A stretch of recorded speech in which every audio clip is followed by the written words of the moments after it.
इस भयंकर गर्मी में भी इस फेस पैक को लगाने से कभी भी आपके चेहरे पे दाने, पिंपल्स, खुजली, जलन नहीं होगी।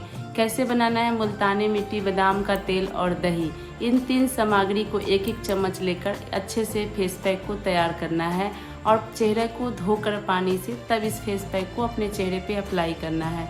अच्छे से आप गर्दन पे और फेस पे अप्लाई करके 5 मिनट आप छोड़ दीजिए।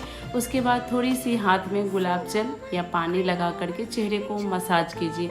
मसाज करने से अच्छा निखार आता है। सारे पैक अच्छे से हमारे चेहरे पे काम करते हैं, इसलिए मसाज किया जाता है। ठंडे पानी से धो लीजिए और फिर देखिए आपके चेहरे पर कैसा पिंकी पिंकी ग्लो आएगा।